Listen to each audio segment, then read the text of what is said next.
He believed in the Alamo so much himself, he transferred his thoughts to other people. This adobe chapel is a monument to a defeat.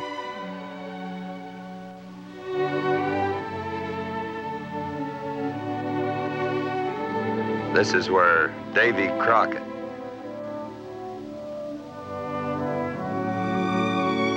William Travis, Jim Bowie, and 179 other fighting men lost the battle which won the war for the Texan independence. He went in to make the Alamo before he had all of it, you know. He didn't even have all his money when he started. And he just, he jumped from post to post. Took a lot of guts.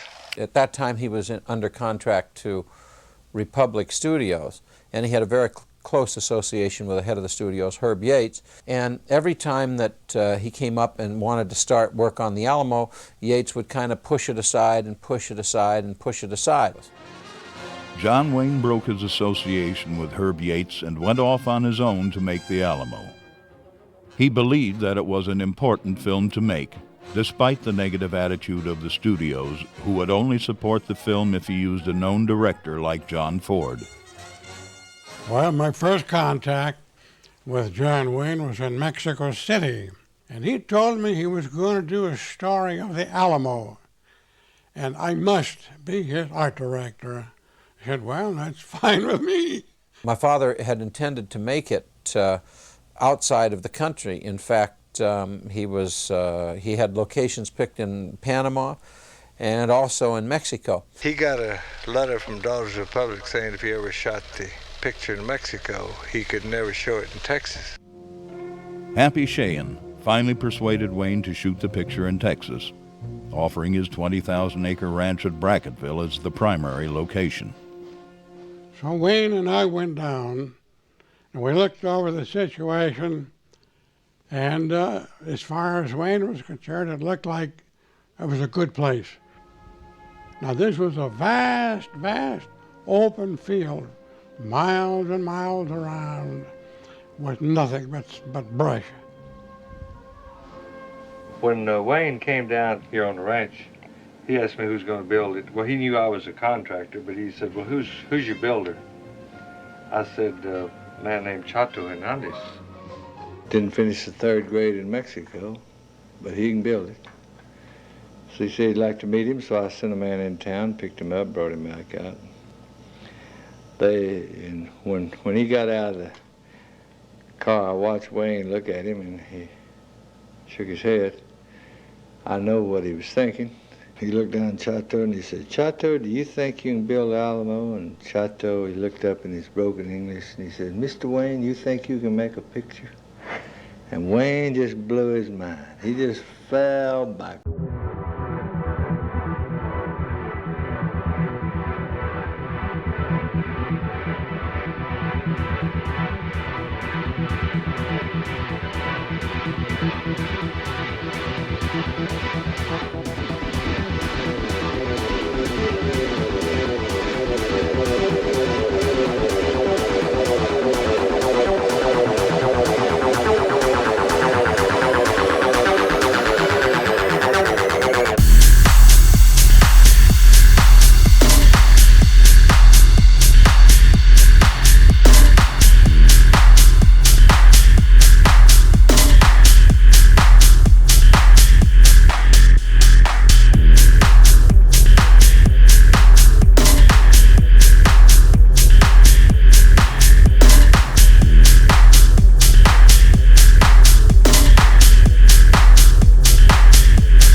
Those buildings were built practically.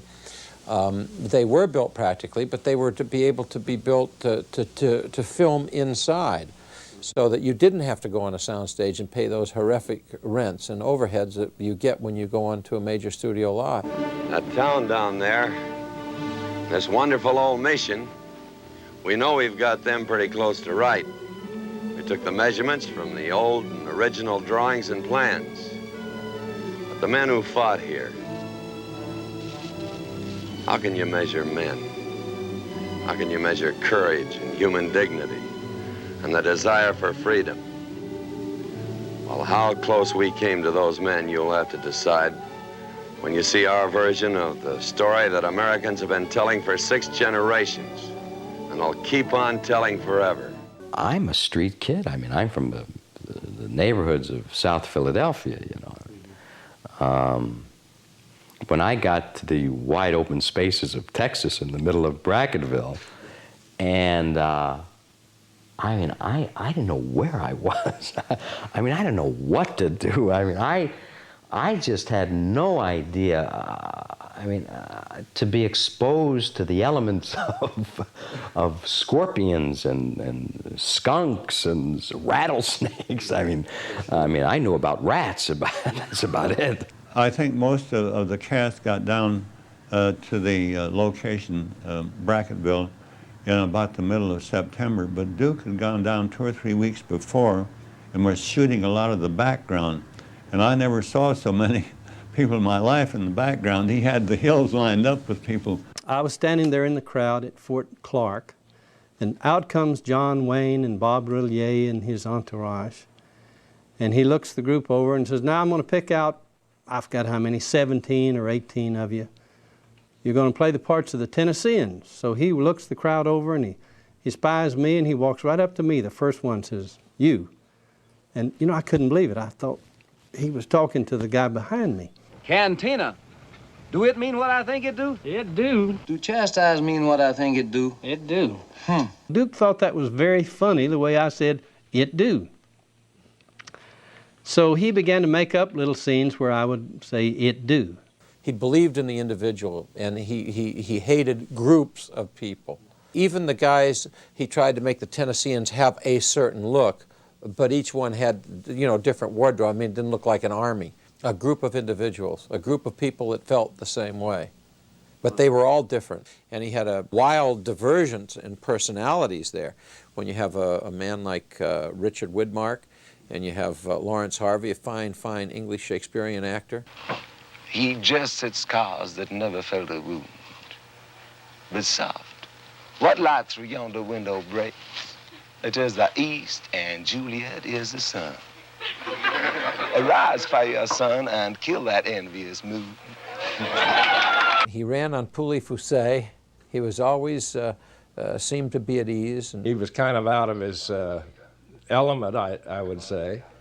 But he was a lot of fun to work with and got along very well with Duke. And I turned around and there was this tall man. And I said, me? Because I looked around and there was nobody else. He said, yes, you. Who are you? What's your name? And I gave him my name. And he said, I am John Wayne. And I said, oh, right up here.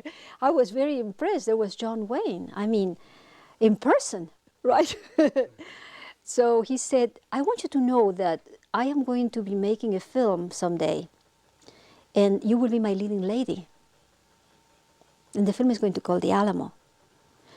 And I said, oh, well, thank you. But I took it, you know, like someone you say when you had maybe a couple of drinks after dinner, and, you know, and it wasn't going to, I didn't even take it seriously, but I thanked him very much and walked away and didn't even comment about it.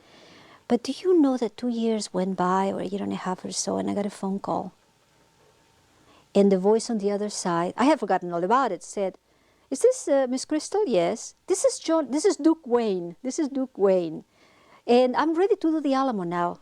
And I want you to play my leading lady. And I just fell off the chair. His greatest weaknesses were his strongest assets. And what I mean by that is loyalty. That's an asset. That's a quality, to have loyalty for people. But it was loyalty to a fault. If you were a friend of his, you could do no wrong. I've made all of his pictures, with a few exceptions. Going back to 1952, when I signed a contract with him. And I stayed with them until I retired. There's nothing like it that I know of in history that compares to what happened at the Alamo. And I think Duke wanted to make a statement about that. And he selected the people that were in that picture. So many of them he selected himself. And so the people that worked it, the stuntmen and all, they all felt they were part of something. People believed him when he played Davy Crockett. People believed him when he played a cowboy or a sheriff.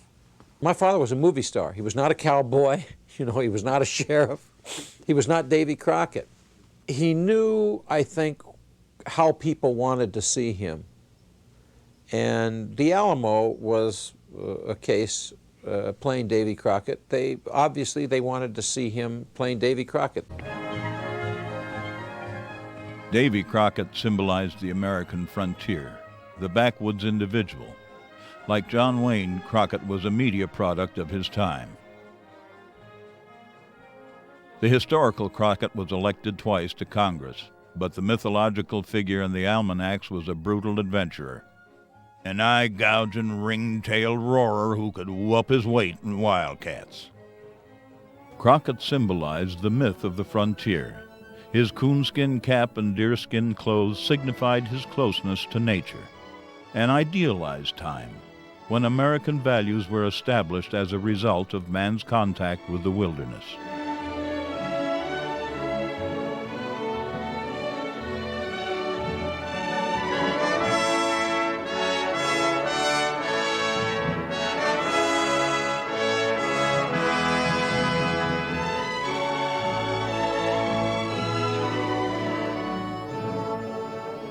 Wayne and Crockett were both 50 years old when they chose the Texas frontier for a new beginning. His life was one of constant conflict against the system.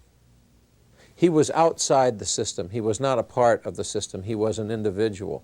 And don't forget, John Wayne left Herb Yates, left Republic Studios over a dispute on the Alamo. But that was in his craw for 10 years. He wanted to make a story of the Alamo, and there wasn't going to be anything that would deter him from that.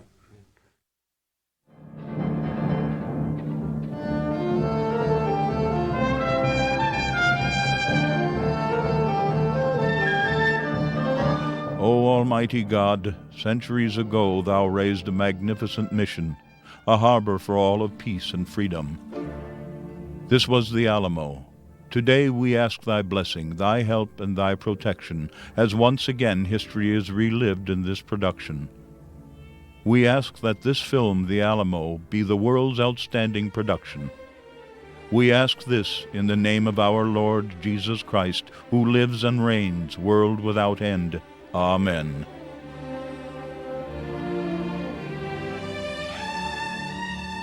I was there the first day of filming on the Alamo Village set. It was real touching that a prayer and prayed that everything would go well and no one would be hurt, and asked God's blessing on the filming. And I thought that was something. I was impressed.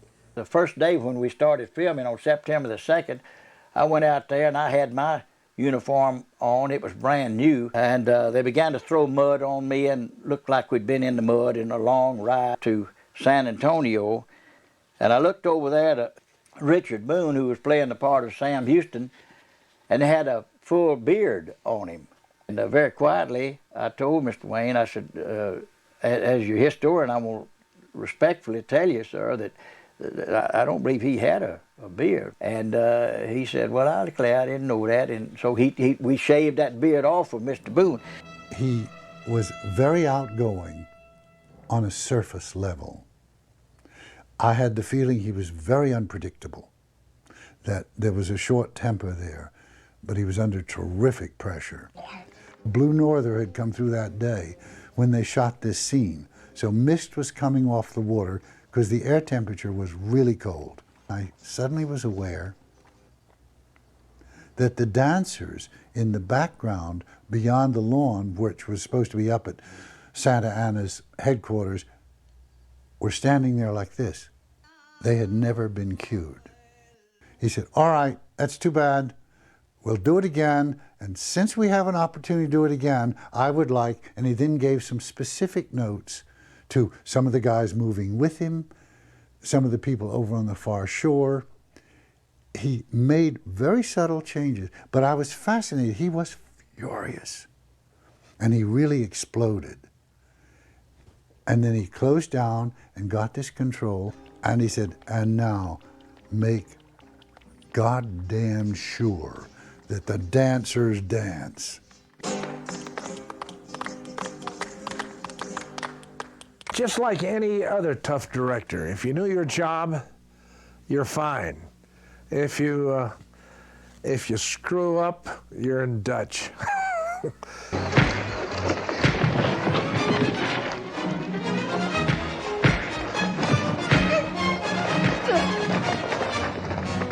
He had a terrific imagination, and he did know the picture business. And he knew how to get the shots. Well, he just doesn't BS you. He tells you like it is. While they were filming, there were 4 ladies, and they started talking. And you could hear them talking while the filming was going on. Well, Duke blew his stack. They were behind him.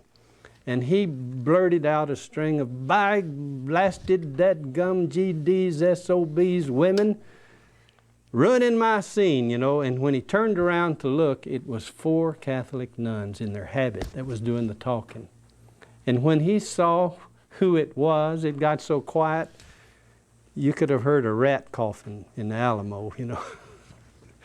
And Duke got the funniest look on his face and said, well, excuse me, sisters, but says, you know, we're making a movie here.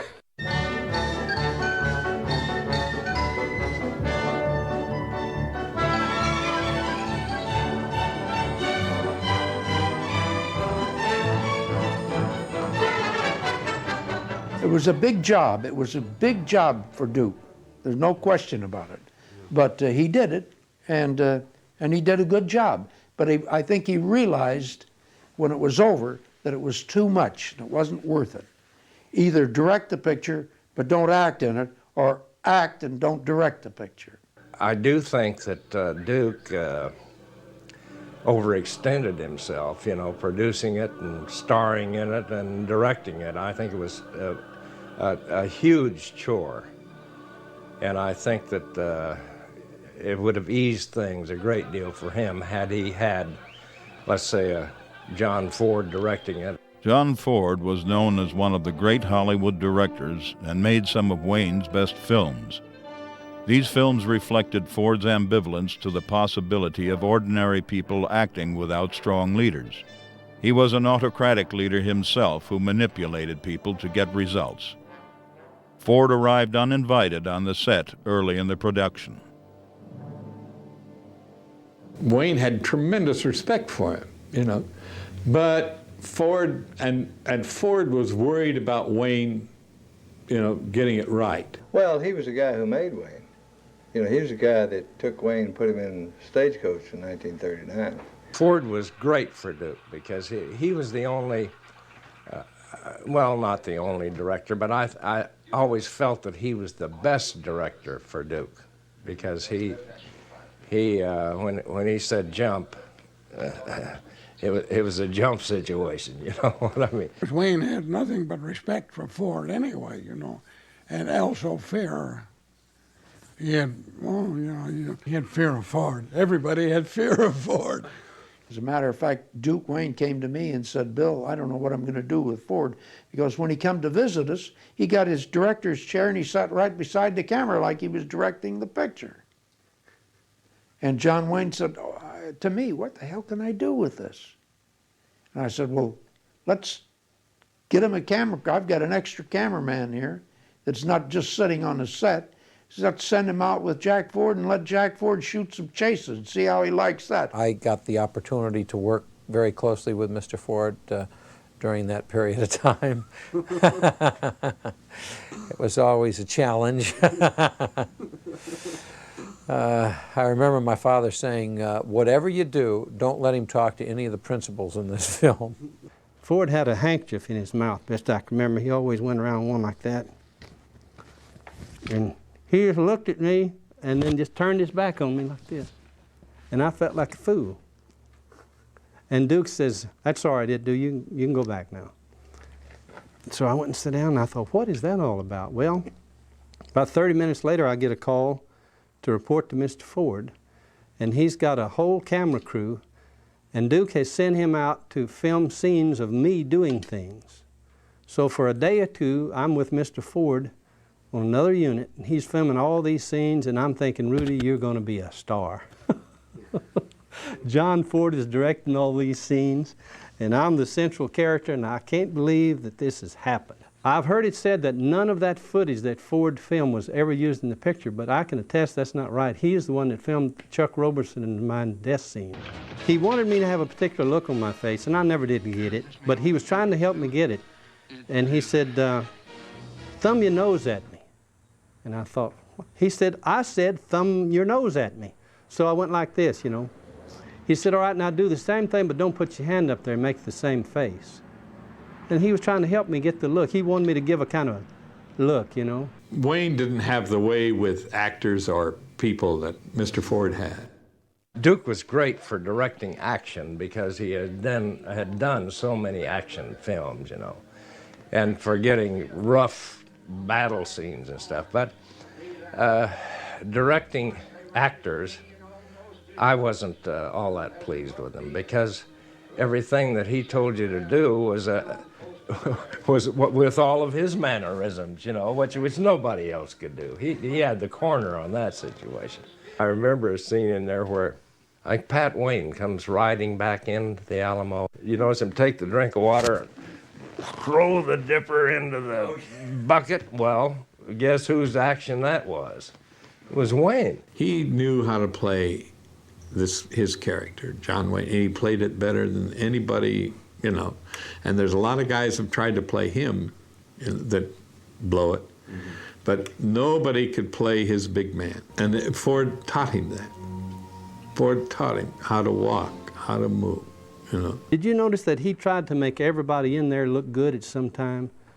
For example, of course, he made the Texas defenders look good, you know, fighting for freedom. And then later, when Santa Anna offered the non-combatants to come out, the women and children, he was going to allow them to leave. Well, he was making a statement there. They had dignity and gallantry themselves. So he was showing the Mexican army had good points to them. And then there was the Negro, Jethro. Well, he was a slave. And yet, when Travis drew the line on the ground, he was the second man that crossed over and said he would stay. So he was making the black race look dignified and noble and gallant. The crucial moment of the Alamo story is the crossing of the line. 10 days into the siege, Colonel Travis assembled his men. He told them he had deceived them with promises of help. Then he drew a line with his sword and invited all who would stay and die with him to cross over. I stay here with my command. But any of you who wish to may leave with all honor. Failing reinforcements, the Alamo cannot hold. But do not go with heads hung low. No man can criticize your behavior. It's really a great story that these guys had a choice. They could have run. They absolutely could have got out of here. And they didn't do it. That's a sensational story. Conservative historians were reluctant to believe in the drawing of the line, which is central to the Alamo myth. As Texas folklorist J. Frank Dobie writes, what makes history live is that part of it that appeals to the imagination. If you lose the moment of the line, the story is somehow diminished. For this is the moment of moral choice in which the defenders of the Alamo decide to die together.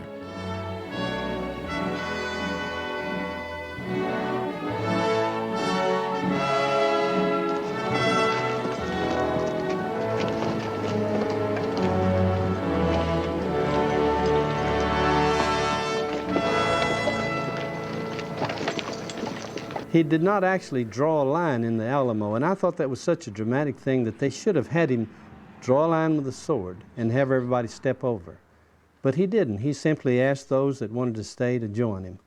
That was the only place I thought the script was weak. And it surprises me that Duke didn't insist on that. Russell Birdwell, who was a PR man, and James Edward Grant, who was a writer, said nobody knows that but Texans. And I said, I'll tell you one thing. We argued that from 11 o'clock one night till 3:30 the next morning.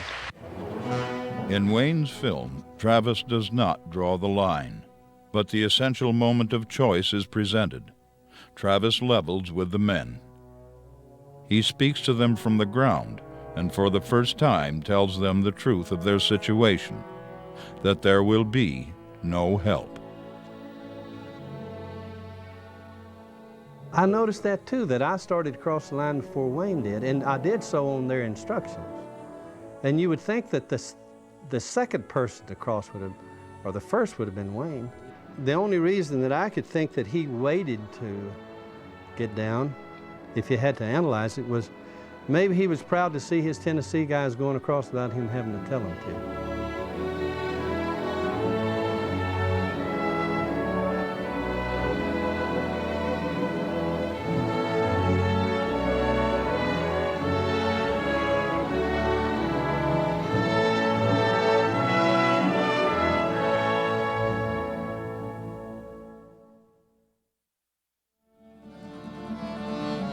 It's just a big production. We had a lot of people. As I recall, we had 2,000 horses in it, 2,200 horses maybe. And then we had to have 2,200 riders. And had a tremendous cast, which you certainly well know, most of which, some of which are dead now, deceased. But great fellows, great cast.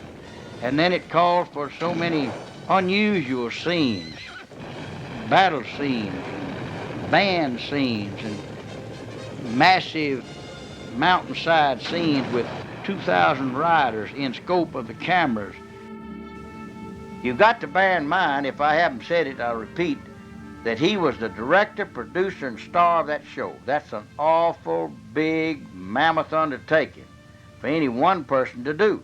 And it appeared that that was too much for any one man, including Duke.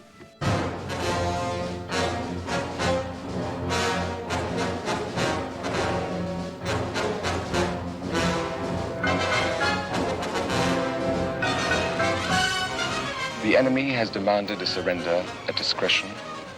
Otherwise, the garrison are to be put to the sword if the ford is taken. I have answered the demand with a cannon shot, and our flag still waves proudly from these walls. I shall never surrender or retreat.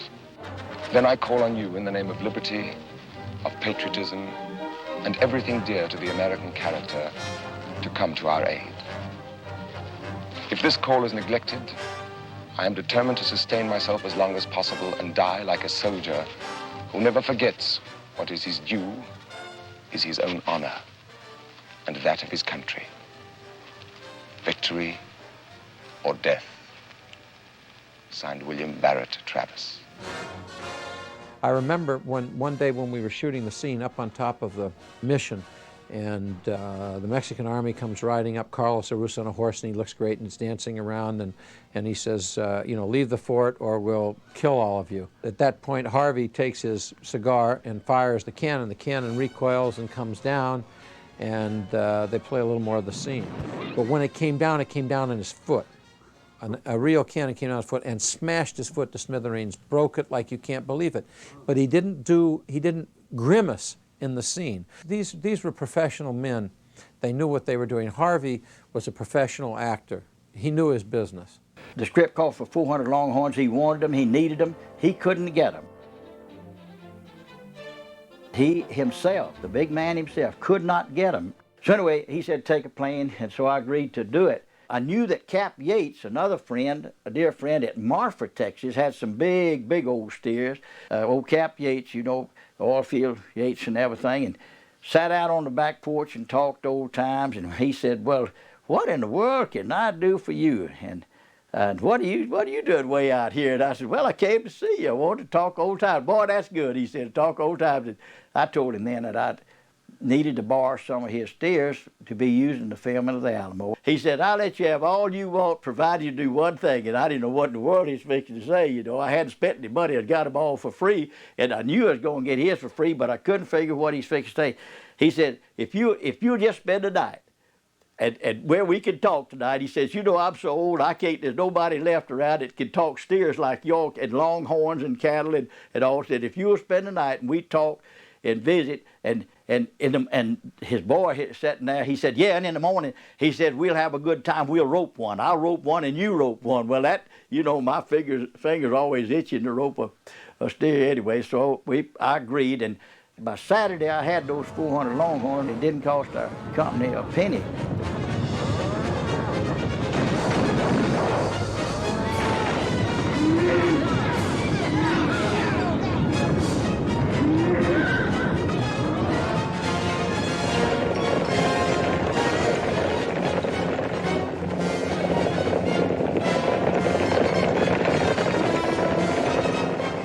Wayne liked him, and I researched all these things and saw what they had available at Western Costume, and we put together the Mexican Army with so many units, like 200 uniforms of this kind of group, and 200 uniforms or 400 of this kind, and all those uniforms were authentic uniforms.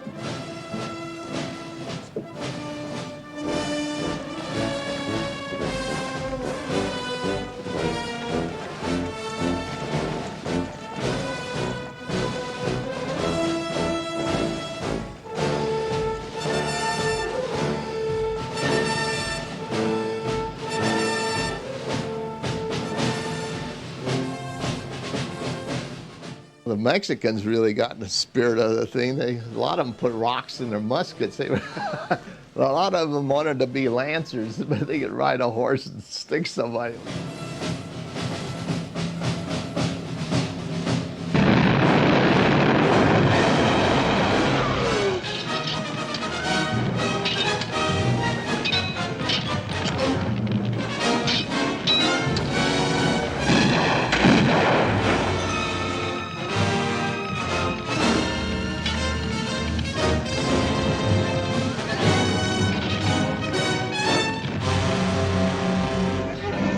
Take a beat here and take a beat there.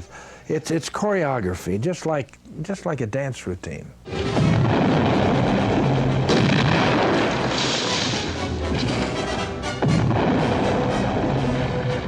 You get hurt, you're bound to get hurt, otherwise you wouldn't be there. They wouldn't be paying you the dough that they pay you.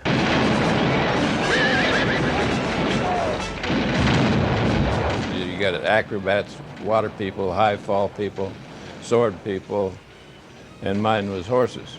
And of course, it's not easy with horses because you got 1,200 pounds to deal with, and they're not that smart. So they get on you.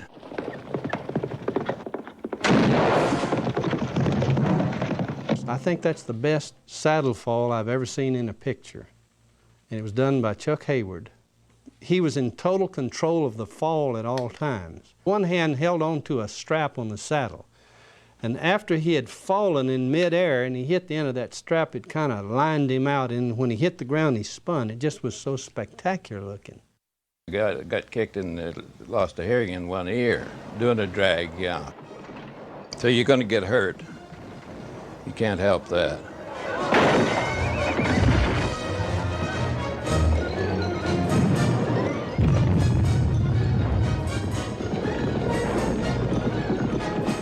So John Wayne's swinging this torch, you know, and swacking a Mexican here and there with it. And then here's the 400 guys come in, and this one guy runs in, he's going to stick him with the lance.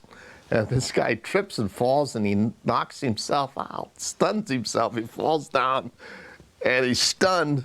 And so the rest of these guys, they all stand around not knowing what to do.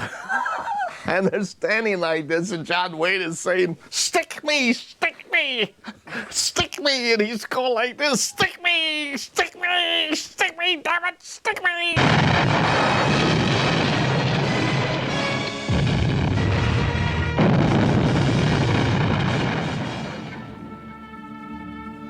Principal photography ended on December 20th, 1959, after 83 days of shooting. Motion pictures are commercial ventures, but Wayne wanted more than money. John loved the Alamo as a man loves a woman once in a lifetime, passionately. It was too close to him to see it even. Well, I'll tell you, we had some bad publicity, and Duke made a mistake. They hired a guy, a publicity man, and they gave him, I think, something like $500,000 to spend on publicity.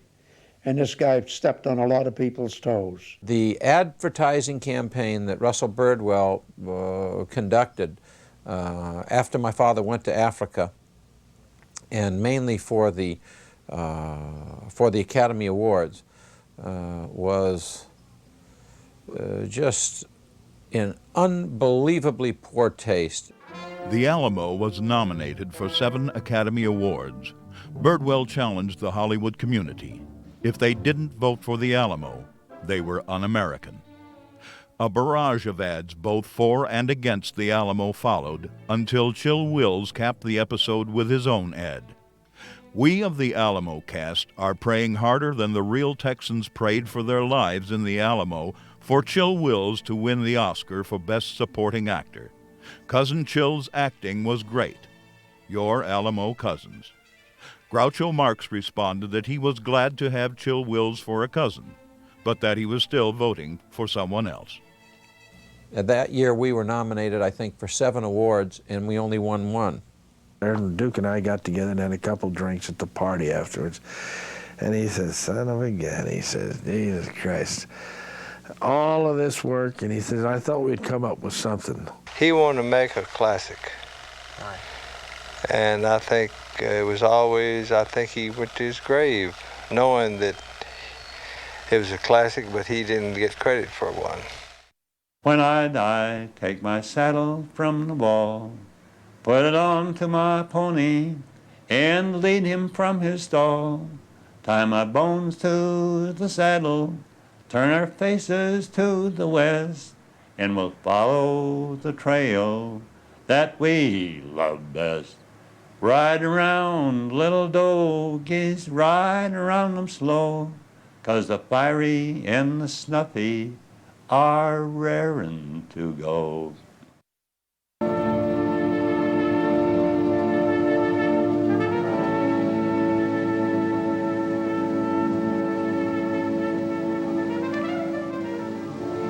Bowie, Crockett, Travis, and Dickinson, and the others who died in the Alamo.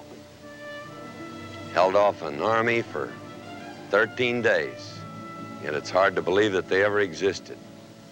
Had become legends before the smoke over the battle had blown away. What kind of men were they? Well, we know that they died and that they were heroes. But nobody wants to die, and nobody just decided to be a hero. Has to be forced on you. That's what happened to them. It was forced on them because they were stuck with ideas like freedom and the rights of the individual and a hatred of dictators. Crockett, for instance, refused to sign the oath of allegiance to the government of Texas until they changed it to the Republican government of Texas. Living free meant a lot more to them than cowering in security. Another thing about Crockett. When he left for the Alamo, he sent his children this message. I hope you'll do the best you can. I'll do the same. Don't be uneasy about me. I'm with my friends. Worked out just about that way.